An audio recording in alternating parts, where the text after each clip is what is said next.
Well, hello there everybody. There's the camera guy. Here we are with Chloe and Sebastian.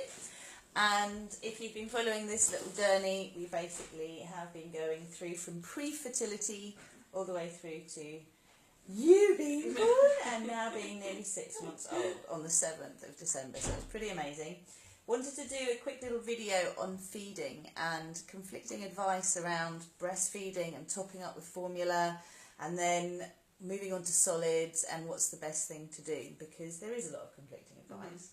Now, one of the things I'm going to say before I pass on to Chloe, because Chloe's had her own experience of moving from having to top up with formula to exclusively breastfeeding, haven't you? And you're now moving into the solids phase, so it's like looking at what we do next and how we do it. And, you know, there is a lot of conflicting advice out there in terms of the fact that it seems personal opinions and medical opinions can kind of overlap, and there are guidelines, but essentially in this country we are obsessed with babies' weight and what they're eating and their digestion. And I was recently on a course, sensory babies course, which was for occupational therapists and people who work with neonates, and it was established because we had different people from different countries, that each country has its own sort of focus as to whether it's digestion, whether it's sleep, whether it's, what was the other thing that they tend to do, wind, colic, like there's all these things that kind of every country has its own thing. So in our country we're obsessed with birth weight. And what happens is, and I've seen this myself, is you have these red books and it's all about, you know, charting the progress of the baby's weight and what percentile the baby's on, and, you know, are they breastfed, are they bottle fed, and then it goes the other way and it's like, oh, your baby's too big. And I've seen this so many times that we've become obsessed by actually the weight of the baby, when really what we want to be doing is just checking, are the babies outgrowing their baby growth, you know? Are they getting bigger? Do they look like they're healthy? Do they seem like they're hungry all the time? And I think the advice around topping up with formula, we've just found out that one of the ladies that we work with is basically been advised, her baby's reached back up to birth weight, but the advice she got was to actually double the topping up rather than reduce it. And Chloe appealed to logic, which, you know, if we know how breastfeeding works, you've got to put the baby on the boob more in order to produce more milk. And if you actually increase how much formula a baby has, then that is going to reduce your capacity to breastfeed. It's just logical, because you're not going to be producing enough. However, every woman has got to find her balance between how much she can manage and what her level is. And the thing with formula is really about making sure it's organic. Ideally, the goat's milk formula is much more easily digested than the cow's milk formula, even the organic. And adding probiotics, specially formulated pre and probiotics for babies, is important. Even if it says on the packaging, which I know they do, that they have prebiotics in, it's never enough. It's like fortified cereals, it's never enough. So you do want to look at what's going on with your baby's skin. If they've got lots of milk spots, because that's a sign they're not digesting very well, and you may need to do something else to support. And how much colic have they got? What's actually going on? Do they process all right or not? Baby yoga sequences are very important, as is massage. What did you want to say about it all? Well, I've been on a bit of a journey with breastfeeding in itself, right from the start, because he wasn't really latching on at the beginning, so we had to use formula because he just wasn't getting any food from me at that time. But I kept going, and I think really you just got to, breastfeeding, I felt, well, I think a little bit, I kind of manifested some of it, because I thought it was going to be difficult, and it was difficult, so I manifested that, and he just didn't latch on right at the beginning. So I think there was a bit of me in that. But then I just think I wanted to breastfeed, so I just kept going, and it was difficult at first. There was many challenges. It was stressful, because you want to make sure that your baby's feeding, and so it did add a lot of stress to Dan and I. I think that was the first, I remember the midwife coming round on a Sunday. I think we got home on the Saturday and the midwife came round on the Sunday and was still struggling to breastfeed him, because some days he'd latch on, some days he wouldn't, and be like, I know how you can latch on, you can do it. And so, but it, it got myself and Dad got in a bit of a stressed state. And anyway, the midwife came round and just enabled him to latch on. So I was like, okay, we need to replicate this. Tried, we got used to one position, and then we just experimented with other positions, and now we can just do like anything. Becomes experts, exactly. And he's nearly 6 months now, isn't he? And he's 6 months. He was fully breastfed. I think it was probably after the 3rd week. Yeah. So yeah, and he eats a lot now. I mean, they say when they're first born that it's every 3 hours. I would say I'm probably doing it every 1.5, 2 hours at the minute, because he's growing bigger, and he is feeding through the night as well because he's getting bigger, so which is probably every 2.5 hours, 3 hours. But he goes straight to sleep afterwards. So it's for me it's a bit of a you're not sleeping all the way through, but he's happy. What are you saying? He's getting heavier. But yeah, there is this whole thing about birth weight and making sure that they're on the steady growth. But I'm just like, if they're getting bigger, obviously boys put on a lot more weight than girls, so you can't compare a girl baby to a boy baby, because I know one of my friends' girls was heavier than him when he was born, and now she's a lot lighter. And she's been struggling with her putting on weight. It's not following the charts or anything, but she's different. Every baby's different. So I just think there's a generalisation, and then there's babies that just don't follow that at all. So you just kind of have to go with the flow. But she's loving, because she's trying food with her now, and she's loving food. So every baby's different, I think. Every baby is different, and this actually does bring up another issue, which is our own relationship with food. Okay, many women have at some point had an issue with food. Do you weigh yourself every day? Do you weigh yourself every week? Do you have scales in the house, for example? Us going and weighing our babies every week is quite intense. It's quite a stressful thing to do in the first place. You've got to get ready, go out, wait in a place where lots of sick people tend to be, get weighed. Baby doesn't really enjoy it because they've had all their clothes stripped off and then they put back on again, and it's just this stress. It creates stress, and it creates a pattern of stress.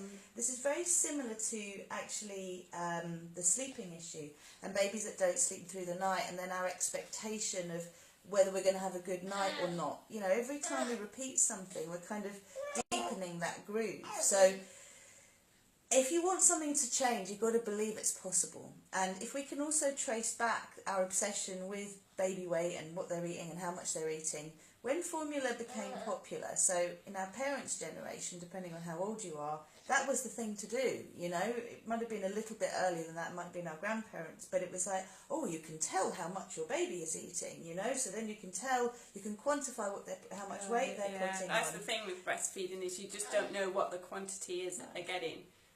But you've got to trust your body. I mean, your body is an amazing thing. You've just given birth to an amazing baby, and so you trusted your body to do all of that, and now you've got to trust your body to know that you're gonna feed your baby well. Yeah, and there's loads of fat in breast milk. I mean, if a woman is stressing about feeding, this creates a whole negative spiral around it, because we build a knot up in our stomachs, then we're worried, then we're not producing enough milk. Even if you're if you're bottle feeding, there's the stress of actually, giving the baby enough milk, and will they eat enough, creates all of this negative cycle. So one of the key things, if you want your baby to get the most from each feed, is to relax, like ground and centre yourself. When I teach the baby yoga classes, I say to women, every time you feed your baby, this is your chance to come back to yourself. This is a meditation time. This is a time where you plug in and you nourish yourself as you nourish your baby. Get off the phone.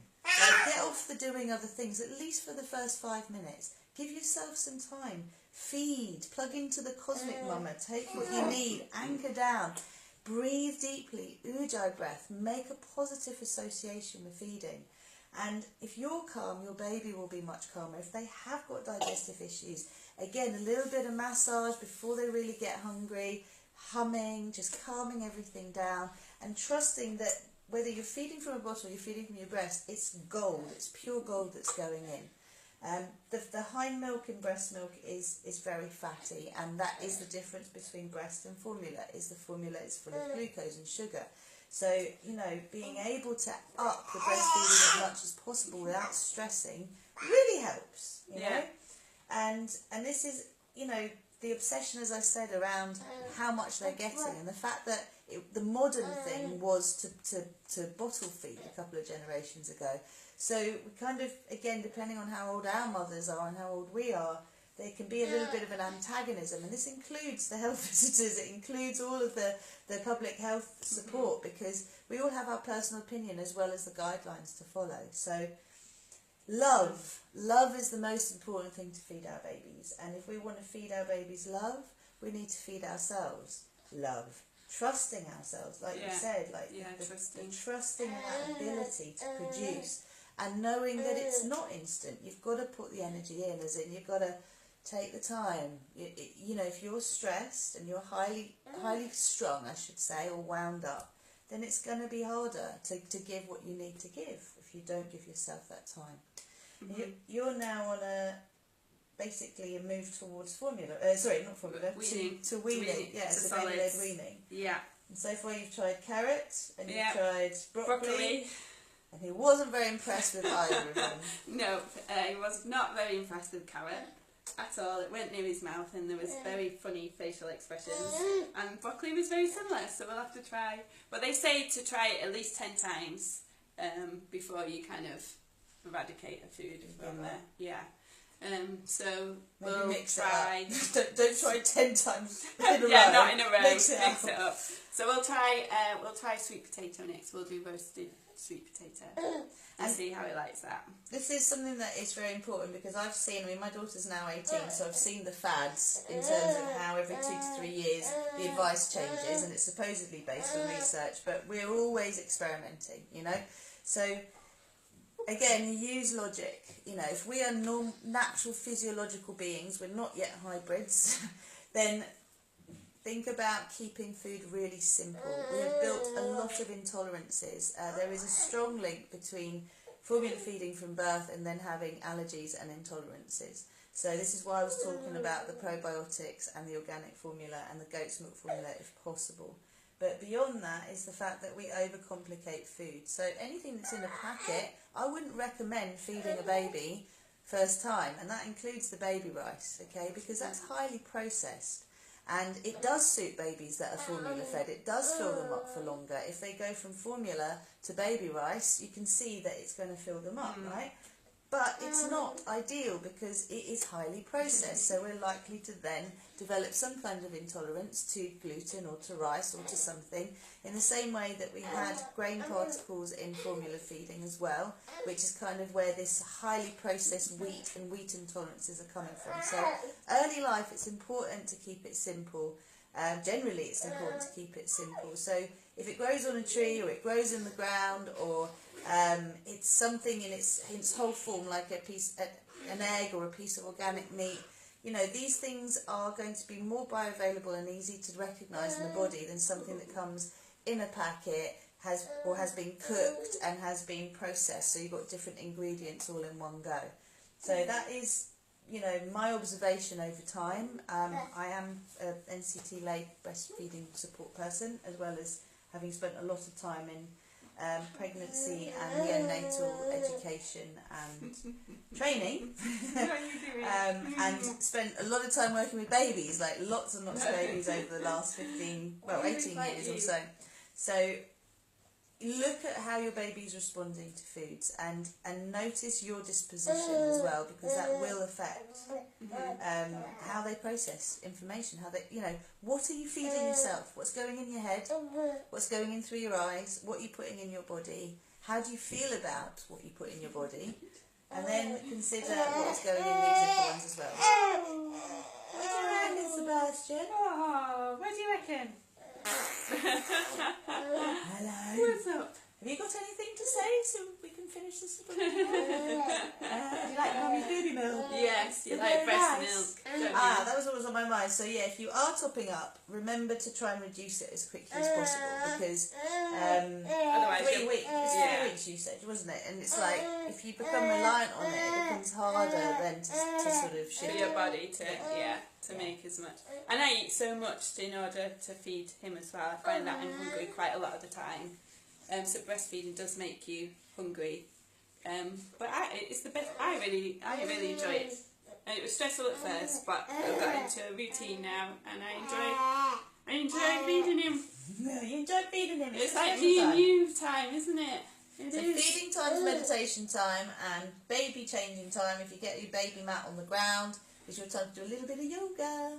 And you can do a bit of yoga for baby with nappy off time, do the hip sequence, do a few diagonal stretches, and then you get to do a few stretches in child pose, all fours, child pose, down dog. And this is how you kind of get fit again after you've had your baby, and use your baby as your gym membership. Sorry, I don't mean to say use it, but you know what I mean. It's much cheaper. You enjoy Be in nature. doing yoga, don't you? Yeah. Get involved in yoga. Anything you'd like to add in terms of the feeding? No, the only thing, I just think trust your body. I know with breastfeeding you don't know how much your baby is having, but as long as they're growing well, you're good. And then also, I've spoken to a lot of mums that stopped after so many months because they were saying their baby was just getting hungry and their breast milk wasn't enough. I just don't believe that at all. For me, I think your body knows how much your baby needs, so it'll keep producing that amount of milk. Because he's drinking way more now than he used to, and my body is meeting that need. So it's the dedication. It is a dedication, and it does require days that you spend indoors, doesn't it? Because they're on a feeding spurt and they're just constantly on it, and then you produce more milk, and you know. Babies are do very well on breast milk for a long period of time. It's really good for their digestive system. So you have to find your balance. We're modern women, you know, but the idea of needing to give your baby a bottle at night, it's much better if it's breast milk than formula milk if possible. But again, this is not about inducing any sense of guilt or anything like that. You've got to find your level in terms of your balance between your own well-being and what you can give to your baby and nourishing yourself. You've waited a long time for this little one, haven't you?